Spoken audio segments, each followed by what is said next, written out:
So we're out here at the bottom of McGowan, Monroe County. Back to the old stomping ground. Me and Chase kind of started our relationship out here in the gravel roads. We used to go ride together in Bloomington. And our Karst Crusher gravel race goes up this way. Yeah. More importantly, what day? May 11th. May 11th. You can sign up for that now. And speaking of Karst Crusher, this would be an excellent bike for Karst Crusher, the bike that we're talking about today. Stiffness and pedaling platform of the World Cup mixed with the subtle suspension movement from the rear shock. I have it set up, like I said, about halfway between the no gulp and half gulp setting. Check out the Climb Pro. It's a lot of red. You can't see that, it's all good. Oh, you can kind of see it. We actually did an Everest on this climb that I have some footage of. Maybe we'll make a video out of that old footage someday, but what I'm gonna demonstrate now is what I'm talking about. This bike rides so high in the travel, but also has just enough tiny little bit of suspension sag that it has the best traction of any gravel bike I've ever been on, because it's not sagging so much that you're losing power, but it's sagging enough that the wheels stick to the ground. Yep. Oh God, I thought you were about to go into the ditch. It's very subtle, I mean, you see that? Maybe.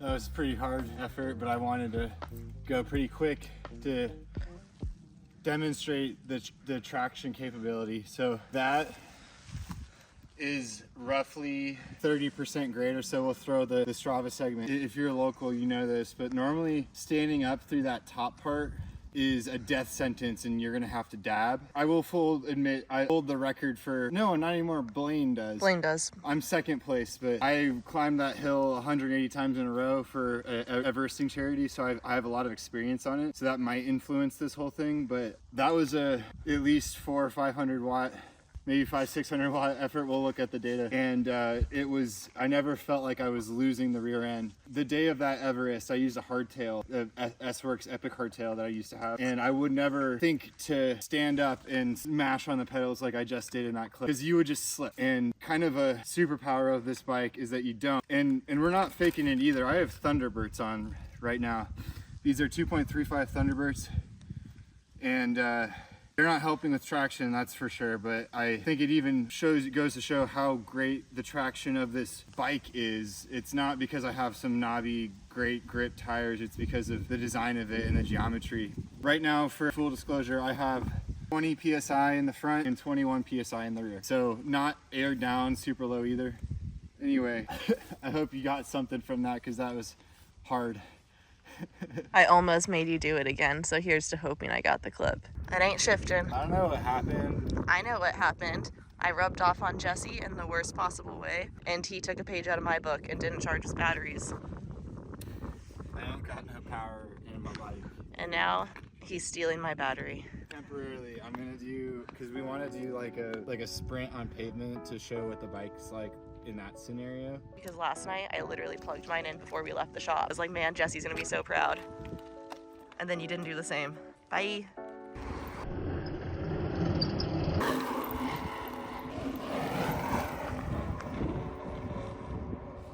I definitely tried really hard to sprint with this bike. I hit 1100 watts or more on both those efforts according to what my heads-up display was saying. So we'll see what the data says on the computer later, but just insane power transfer from this bike. It's one of the best bikes for power transfer I've ever owned, and that's including the Epic hardtail. I don't know why this bike has better power transfer than the Epic hardtail, but I do believe it does.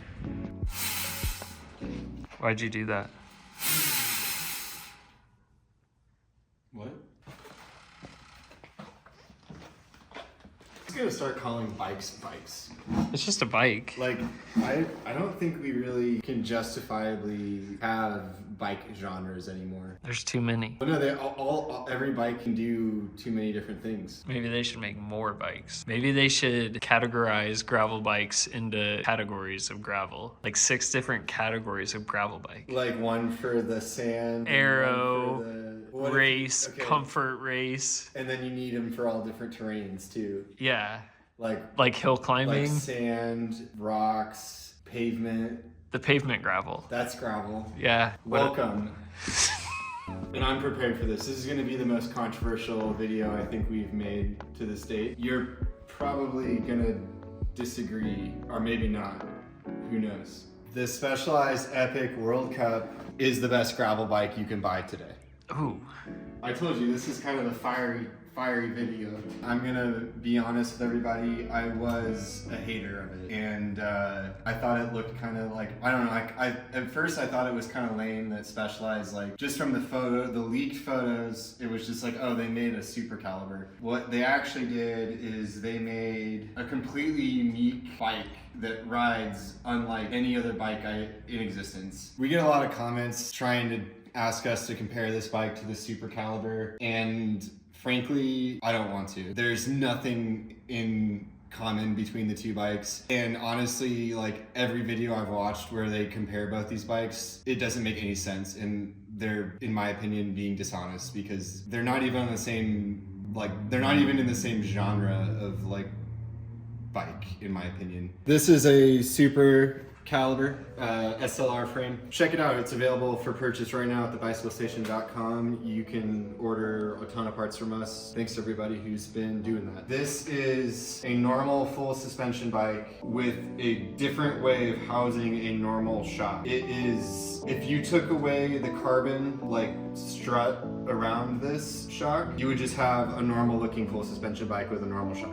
Now, that doesn't mean this is a bad bike. This is a great bike, and we're gonna do more content about this in the future. To address another comment we get a lot, somebody bought my Super Caliber, and so we didn't get to really ride it enough to make a video about it. We're gonna build another one up in the future though, don't worry, just be patient with us. We have a lot of projects going on right now. All right, so let's get into how this bike works. This shock is also a fairly normal shock in the way that it is functional, but there is a positive and negative air chamber here where you have a bleeder valve that you can equalize the pressure. And what you do is you set it up to where whenever you sit on this bike, there's almost zero sag, with the intention of the shock kind of being like a blow off if you hit something. Again, this is supposed to be, it's not supposed to be, at this point I've ridden it enough, it is an evolution of a hardtail. This is definitely a hardtail. The sag on it is dependent on how much air you let back in or out. I have this bike set up with what I would like to call like Quarter gulp. quarter gulp. Quarter gulp.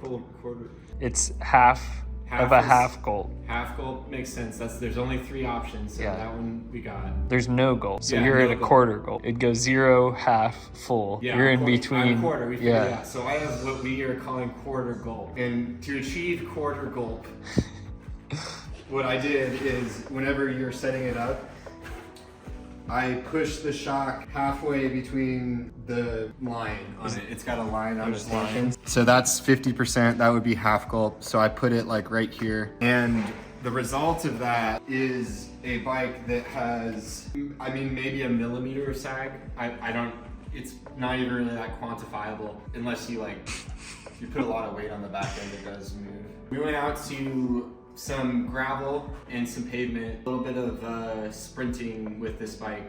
The first thing we did was a seated kind of incline, and I just wanted to show off like what the rear suspension does and why this bike is so magical. This bike is glued to the ground. It is the best traction I've ever experienced on gravel and fire roads and easy single track. Whenever I was thinking about it, it's like torque in an engine is how much like rotational, like what do you think? How does that compare? Torque is like torque. How would you equate that to this bike? I don't know what you're trying to say. When you're like pedaling, Yeah. I think Jesse's trying to say the bike has good traction on the gravel. That's so boring to say. I know. Okay, but as you're riding, the shock just gives enough to where it's like that. It moves like that much. As you're going up a hill, you never break traction with the ground, and you just have unlimited ability to put power into the pedals, which is the beauty of this bike. In the first clip, I was sitting down up the climb and just kind of showing off the small little sags it has as you go over the Uneven terrain. gravel. As you go over the gravel. The second clip that should be playing up next, I did a full sprint up a notoriously steep 30% grade, which normally if you do that, you will slip out. Like, that hill is not one that you stand up on. You need to put as much weight into the ground as you can. With these Thunderberts, was able to put out The slippery boys. that sprint up that climb that we just threw up. I peaked at like 860 watts, up at 30%, very loose, not even grade. And I've never been on a bike that could do that. If you have a bike that has a normal rear shock and you're putting that much power into it, you're losing most of it into it, and it's just like doing suspension stuff. This bike keeps you riding high in the travel, keeps your power transferring the right direction into the forward momentum of the bike. That's why I wanted to use the word torque, because all of the torque you put into the cranks is connected to the ground and propelling you forward. And again, it's unlike any bike I've ever ridden. The next part of that ride was I did 2 pavement sprints where both of those sprints peak in the 1200 watt range. I hit 1200 watts in both of those sprints, and the whole point of that was I wanted to demonstrate that, like, putting that much power in, like, it's not going into the shock. The shock wasn't moving at all. It was basically all of that energy going into the forward motion of the bike. If you did 1200 watts into an unlocked, any other, like, Super Cal, we were just talking about the Super Cal. That Super Cal unlocked, not locked out. If you lock it out, it's different. Unlocked Super Cal, you put 1200 watts into it, you're gonna dip the suspension down. And that's okay, that's a great bike, but I'm just trying to explain the differences between the two of them. Putting 1200 watts into this bike, what I'm trying to say is that I have never ridden a bike that has better power transfer than this bike, period. And that's including every road bike I've ever ridden. 2 things I think that are contributing to that. This has boost wheels, and the whole point of boost, it's been around forever. Back in the day, mountain bike wheels were basically gravel wheels. They had a 142 rear hub and a 100 with front hub. They were noodly. The wheels were so big and they weren't very stiff, and they would bounce around a lot. And that was kind of, I started riding bikes kind of at the end of the non-boost 29er era, but I did get to experience it at first, and I definitely wouldn't want to go back to that. Gravel bikes basically now use old mountain bike wheel standards across the board now. The boost spacing increases the stiffness of the wheel dramatically. You're having a stiffer wheel moving forward instead of flexing. There's also the other detail, which is my wider Q factor crank. I think that if I'm saying something dumb, you should tell me. At least for me, I feel like I'm getting more power transfer from this wider crank than I do the narrower crank. I think that's like an individual thing. Yeah, for you, on this bike, it works. Yes. For someone else, they might like a narrower Q factor. I think it's like individual, and for you, the wider Q factor is beneficial. Well, and you can clearly tell from the power data from riding this bike versus like a narrower crank. Lastly, in this whole power transfer conversation, the front fork is the newest version of the Specialized Brain fork, and it's brilliant.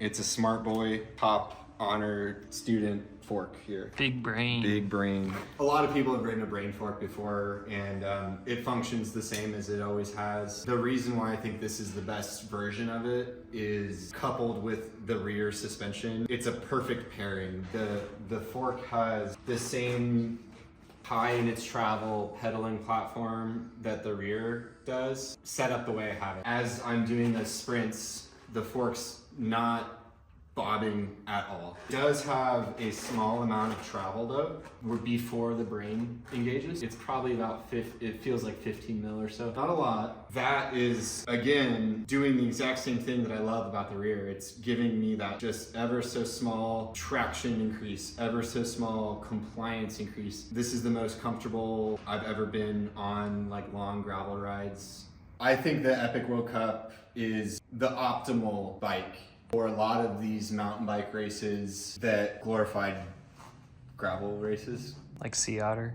I don't know a whole lot about that one. Oh, I'd say this is the bike for that race. It's probably the bike for most of the Lifetime Grand Prix races. A lot of those races are mostly gravel. Yeah. This is the best Leadville bike. There's no question in my mind that this is the best Leadville bike. If you were signed up for Leadville and looking for a bike that is specifically for that race, or Iceman, any race where you're riding long stretches of gravel to trail, maybe on some pavement, back to gravel, to trail, and the trail's not rough at all. We're gonna talk about this bike as a mountain bike in a little bit. It's like a Jekyll and Hyde situation. There's two sides to this bike. The gravel fire road side of this bike is absolutely amazing, and it is a pleasure to ride this bike in those situations. I have been thoroughly impressed by this bike. Everything I've been talking about this whole time in the positive light has to do specifically with the World Cup's performance on gravel, pavement, fire roads, and trails that don't have any sort of chunkiness or washboardness to them. Is this what the Diverge STR should have been? This is what every brand's gravel bikes will look like in the next 5 to 10 years. I'd say give it 2 or 3. I think you've already seen gravel bikes decide that a 2.2 is the correct tire. We've cycled again. Mountain bike tires got bigger, so the hubs got wider. Now gravel bike tires are getting bigger. The next step is to go with a boost wheel. Mm-hmm. And there's no reason not to, actually. I'm disappointed nobody's done it yet. Because there's literally no, I mean, if you're gonna have a tire that big, you need to have a boost wheel. There's no reason not to. It doesn't make any sense to me. There's only one bike on the market that does everything that I'm talking about right now. The Salsa Cutthroat, the Bear Claw Bo Jackson. There's a couple of these bike packing bikes that have boost wheels on them. Yeah, they're not race bikes. But they're not race bikes. The future of gravel is this, but like with gravel geometry. Yeah. This geometry, by the way, is brilliant. Also, I love the geometry on this. They have a super slack head angle because the fork rides so high in its travel. It works just so well with the brain. I've given a lot of love to this bike, and I again was genuinely surprised by how much I love riding this bike. Let's talk about the elephant in the room. So technically this is a mountain bike. And it definitely can go mountain biking, and it's definitely, like, in my head, a sufficient mountain bike for races where you're needing a fast gravel bike that also has to go mountain bike for 10 miles in the same race. Whenever you're just thinking about this bike as like, hey, I want to buy a mountain bike and this is going to be my mountain bike. Now we kind of flip into, I don't want to say negative land because it still rides decent, but the bike starts to make a lot less sense. Two biggest things I talked about in the gravel side of this video was how excellent the traction was and how excellent the power transfer is. Both those things kind of change whenever you're in the mountain bike trail going over washboardy routes, kind of the thing that makes it so great on those smoother trails or rougher gravel becomes its Achilles heel whenever you're in the actual mountain bike trail. The brain fork gets overwhelmed very quickly. It just cannot keep up with big, fast impacts, or not even big ones, just small ones. Like I said, just a pile of roots. It gets fatiguing to ride. I would not ride this bike at a Margie Gasick. I would not ride this bike in North Carolina. That would hurt your hands. You can, though. I mean, the geometry saves it. The geometry of this bike allows you to do things with it, but effectively, I felt like I was on almost a rigid with excellent geometry. Address a couple things. Hey, why don't you just turn the brain off, Jesse? You can. I just did. So now I have a normal fork, right? This brain fork is significantly heavier than a standard SID. I think it's at least 150 to almost 200 grams heavier, and that you're just lugging around extra weight for no reason in the trail if you're gonna turn this off. Does that make sense, Trey? That makes sense compared to your 120 Epic Evo. This bike's heavier. That's not good. Yeah, that's what I mean. We have a dilemma here. This is actually a heavier bike than the current Specialized Epic Evo. and that's due to the frame is about 150 grams heavier than the Epic Evo frame. Not very significant, but where the weight actually is it's in this fork. This fork is way heavier than the Civ. Whenever you combine the slightly heavier frame with the actual heavier fork, you're ending up with a heavier bike, and it's marginally heavier, but you get double the travel on the Epic. Or not double, but like you basically get, I mean, this isn't real travel. It's got a brain in it, and it's trying to ride high, and it's suspension. If you're gonna buy a bike to race actual mountain bike races, I definitely don't recommend this bike. Unless you're like a super nerd and you want a hardtail. I am kind of that. So I'm not trying to discourage people who are like that. I just want to be upfront with what this bike really is. Is it a good full suspension mountain bike? Not really. It's barely even a full suspension mountain bike. As I've talked to people in the community about this bike, one thing that keeps coming up is everyone tells me that they really like the bike in the softer modes in the rear shock. I definitely believe them. I just don't understand why you would buy this bike and then turn it into a big squishy bike. You're trying to get comfort out of hardtail. Yeah, the bike's, it just defeats the whole purpose of this bike in my mind. And the bike is so brilliant whenever you set it up with the stiffness that I have a hard time understanding, and this is my personal opinion, and I'm not saying you're wrong if you like it this way, but I'm having a hard time understanding why you'd want to run this bike though. It doesn't make sense to me, and again, I am not lucky, we work our butts off to do what we do. I am fortunate enough that I have the pick of any bike I want. Just again, that's my perspective, and I'm hoping that me telling you my honest opinions of this helps inform your purchasing decision if you can only have one mountain bike. If this is your only mountain bike, I want you to know what you're getting into before you drop a lot of money on it. Oh yeah, we match now. Company. We had to get the matching boots with the fur. Company uniform. I don't have Carhartt though. That's close enough. There's a local race here in Indiana called the Gravel Gravel. Is that actually the first bike race I ever did, and I've done it for the last 8 years. Kind of one of these gravel to mountain bike trail to pavement to mountain bike trail kind of races. But most time, and there's two categories. You can either run the gravel bike category or the mountain bike category. Trey and I set out with, I don't think we started with like an alliance, but it kind of turned into an alliance. Really early on. Yeah, basically like within the first 15 miles, it was like we worked together for the whole race. I mean, it was like 4 single track starts at mile 3. We came out of the single track together, and then from then on, we were Aero boys. Yeah, so that's what we're talking about. So the only issue with this being the best gravel bike you can buy, It's still a mountain bike. well, it's got a flat bar, and for me, that's great. I'd prefer it this way. What we did for the race is we threw some clip-on aero bars on our mountain bikes, and there's actually an awesome photo that I'll put up of us in like TT mode in a line. Did you know everyone's hitting the dislike button right now? I warned everybody that this video is going to be controversial. It just went off the rails. Yeah, so I'd like to apologize to anybody who entered the mountain bike category and didn't have aero bars because it was kind of unfair. But I would also say that our goal was to try to beat the gravel bikes, and we succeeded. We lost to only pro riders, and one of them was a World Tour rider. Overall, 5th/6th. Stephen Bassett from Rally Ferg- Cycling. Ferg, Human Powered Griffin. Health. Oh, Griffin. I forgot about him. Griffin, Yeah. I don't know if he's on a team, but he should be. Somebody should sign him. Sign Griffin. Ineos, hit him up. Yeah, he's awesome. And then Gavin, Trey's teammate. Yeah. We're all on gravel bikes. We were unable to reach them. We also likely had the course record for mountain bike. I don't even know what that would be or if that's important to anybody. Check it out if you're interested. Gravel. It's kind of a classic around here. But we averaged 18 miles an hour for that race. How many miles a single track? 15. 15 miles a single track. This got us thinking. How do you make this bike more aerodynamic?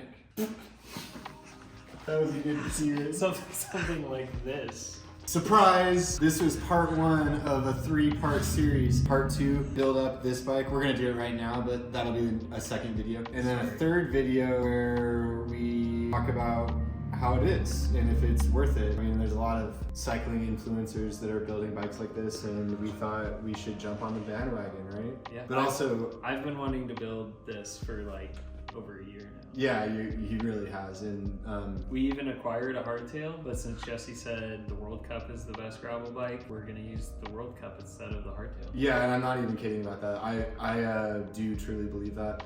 The reason we're not doing it to mine is because I'm a big scaredy cat and I don't want to ruin it. No, I need it for some mountain bike races. So we're gonna keep mine a flat bar. Trey's gonna test out the drop bar, and if Trey loves it, maybe I'll be convinced to switch over. Yeah. But stay tuned. Definitely subscribe to the bicycle station. Whenever. To see this video, no, they have to hit the like bell icon. Yeah, bell us. Have you ever told Bell them us. to No, I bell haven't. us? I'm bad at self promotion other than our website. Go to the website. The website is right there. Jackson to say like and subscribe. Yeah, all and bell us. Bell us, please. Or Don't. You should buy stuff though. That's what's more important for us. Is please buy stuff from us. If you want one of these built up for you, we could probably do that too. And we have a hardtail if you want that. Yeah, shout out to all of my friends in El Salvador who've been reaching out. They found us on YouTube, and we are sending them an epic World Cup frame for them to build up. I'm stoked. We be shipping bikes. Thank you. I just wanted to add this brief